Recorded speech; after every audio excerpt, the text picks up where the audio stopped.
afternoon and welcome to ELITETV English News Top Headlines. This is Naithao giving you the latest updates.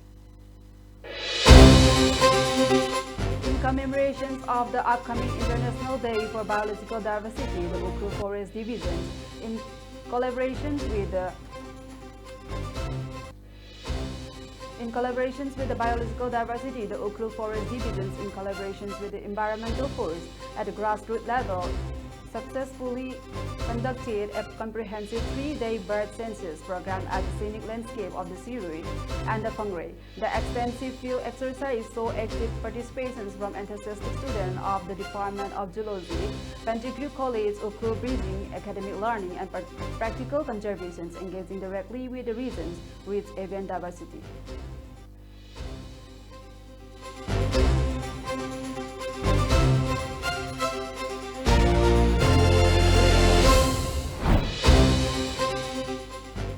The United Naga Council (UNC) has rejected allegations linking Naga groups to the killing of the 3 title church leaders in Manipur, while alleging the attack of the 3 church leaders in Manipur, may have involved suspected Kuki militants group operating in the area. In a press statement issued on May 18, the UNC condemned the May 13 ambush and described the victim as warrior of peace and understanding. The organization said it would support legal action against those responsible for the killings. The council alleged that social media campaigns accusing Nagas of involvement began shortly after the incident. It specifically referred to a statement by Kuki in Manipur KIN, which allegedly named the Jadiwa Kamson groups and NSN IM as perpetrators within hours of the killing.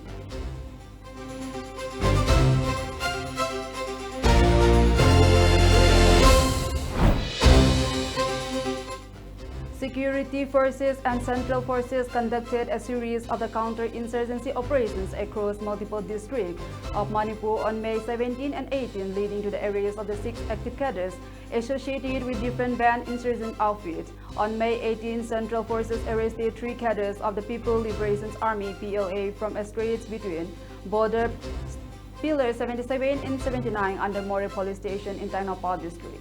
The arrested individuals were identified as Wang Toy, Wahakpom, alias Lingzel 20 from Sarangpat in Thabao district, Nanauba Nendaibam, alias Angao 19 from Kongbay in Infal East district, and Malem Oinam, alias Manitoiba 20 from Nambo in Bisnupur district.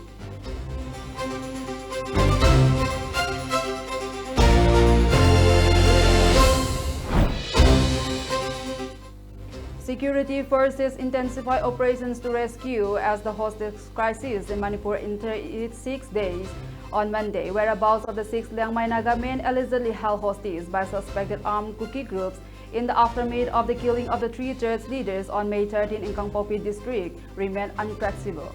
At the same time, Kuki-based civil society groups are also claiming that the 14 Kuki individuals are still in the captivity of the Naga armed group.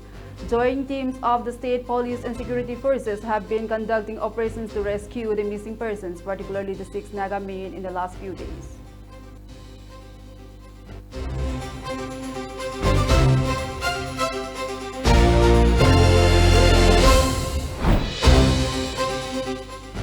The Congress on Tuesday, May 19, questioned why Arunachal Pradesh Chief Minister Pema Khandu continues to remain in office despite the Supreme Court directing the CBI to initiate a probe into allegations of corruption against him.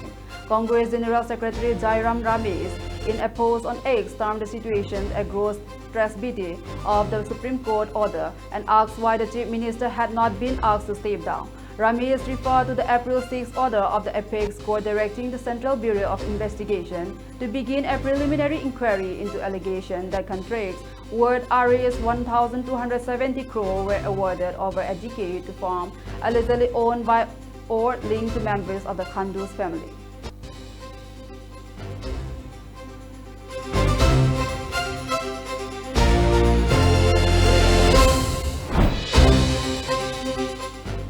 The center has notified that the Anand Marriage Act, which allows Sikh couples to register marriage solemnized under traditional Anand Karat ceremony, will come into force in Sikkim from June 1, according to an official notification issued by the Union Law Ministry. With the move, members of the Sikh Community in Sikkim will now be able to directly register marriages conducted under the traditional Anand Karat ceremony. Until now, Sikh couples in the states were required to register their marriage under the Hindu Marriage Act 1955 for legal recognition.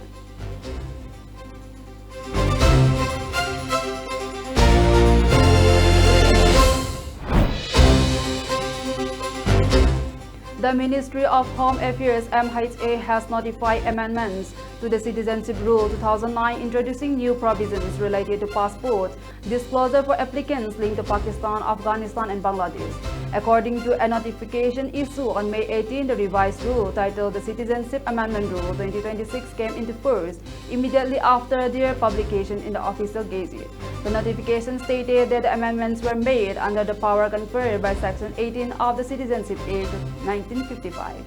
As part of the amendment, a new clause has been inserted in the Schedule IC of the citizenship rules, requiring applicants to declare whether they possess a valid or expired passport issued by the government of Pakistan, Afghanistan, or Bangladesh.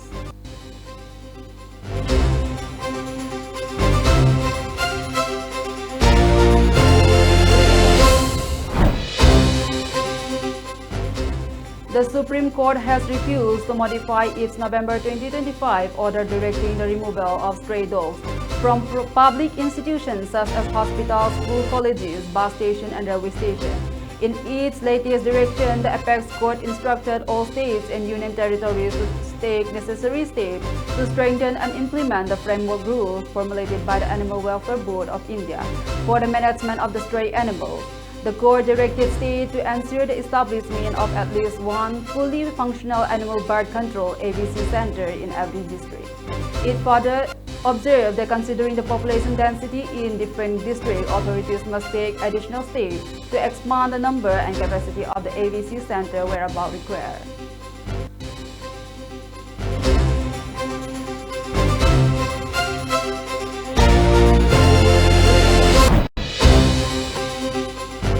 A 23-year-old politician representing a local council in eastern England has created history by becoming the youngest Indian origin mayor in the United Kingdom. Tushar Kumar, a former student of the political science from King's College London, took charge as the mayor of the Elstree and Boreham Wood at a ceremony last week. The Labour councillor joined the Elstree and Boreham Wood Town Council in 2023 and previously served in the role of the deputy mayor.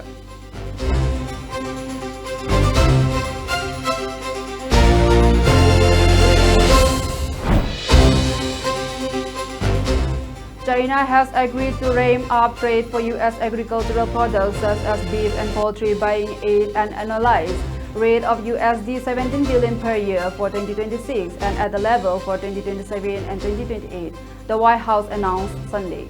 The announcement came 2 days after President Donald Trump returned from a high-stakes summit in Beijing where he sought to ease the impact on American farmers from the trade war he launched last year. China would restore market access for U.S. beef and resume imports of the poultry from U.S. states determined by the U.S. Department of Agriculture to be free of the bird flu, the White House said. The deals are on top of China's soybean purchase commitment last year.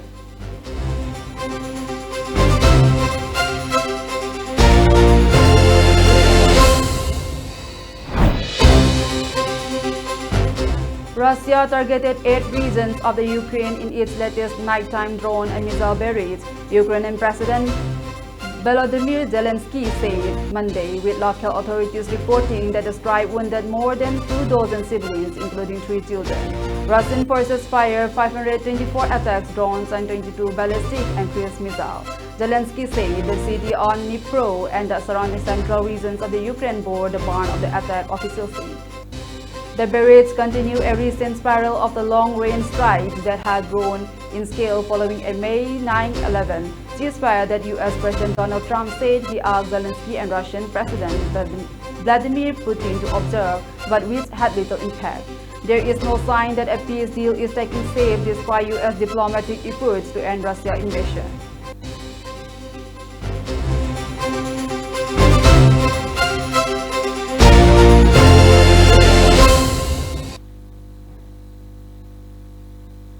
That's all for the top headlines. For more updates, see you at the 6 p.m. primetime ELITETV English News. Manipur.